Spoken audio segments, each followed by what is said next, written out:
Peter Jackson returns to Middle-earth. Was it worth it? And I'll share my picks for the best performances of 2012. Up next.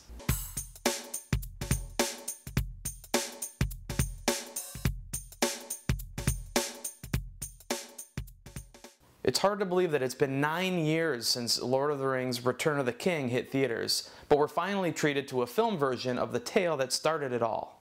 Peter Jackson combined stories and characters not only from the novel, but from several other of Tolkien's peripheral books. This time around, he doesn't face the task of fitting everything into a trilogy, but rather faces the problem of stretching so little material into 3 movies. Yes, this is the first of 3 Hobbit films that will hit the big screen in the coming years.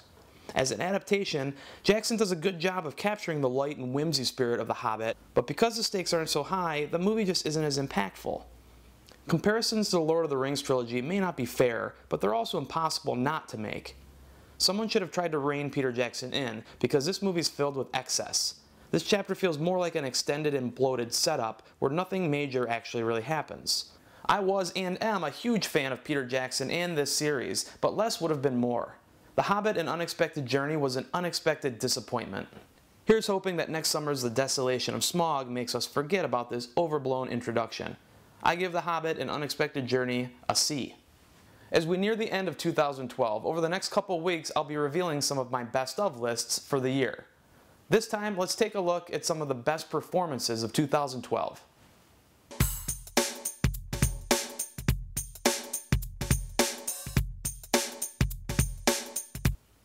To start with some supporting performances, Sally Field reminded us of how amazing she could be as Mary Todd Lincoln in Lincoln, and people are sick of hearing about Meryl Streep when it comes to awards, but she is at the top of her game once again as Tommy Lee Jones' timid wife in Hope Springs. My vote for Best of the Year would have gone to Ann Dowd in the scarcely seen Compliance, if it wasn't for Anne Hathaway. Her amazing, heartbreaking, and deeply moving role in Les Miserables is the best thing she's done in her short career. She's not on the screen for very long, but I'm still having a hard time shaking her image from my mind. In a leading role, there were 2 standouts. Michelle Williams has quickly become one of my favorite actresses in Hollywood, following Blue Valentine and last year's My Week with Marilyn with her performance in this year's hidden gem, Take This Waltz.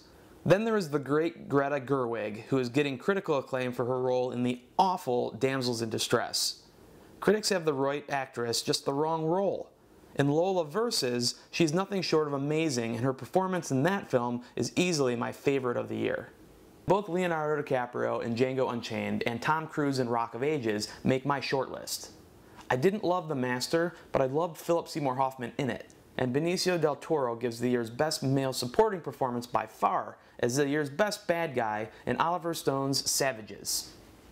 But the year's best male lead performance goes to 4 actors and performances. First, there's Logan Lerman bearing his soul in The Perks of Being a Wallflower. Then, if there was ever a role made for an actor, it was for Jack Black in the title role of Bernie. A great film and a great performance. Nobody seems to have the guts to name a comic book movie in their year-end awards, but for me, Andrew Garfield's turn as Peter Parker in The Amazing Spider-Man was one of the deepest and most surprising performances of the year. But not even Andrew Garfield can outsling Daniel Day-Lewis in his role as Abraham Lincoln in Lincoln. He's the closest thing to a lock leading into the Academy Awards next February. You can find all of my full movie reviews on my website, tomsantilli.com, and follow me on Twitter @TomSantilli. Next week we hit the road with Seth Rogen and Barbra Streisand, and perhaps fittingly we'll take a look at some of the worst films of 2012.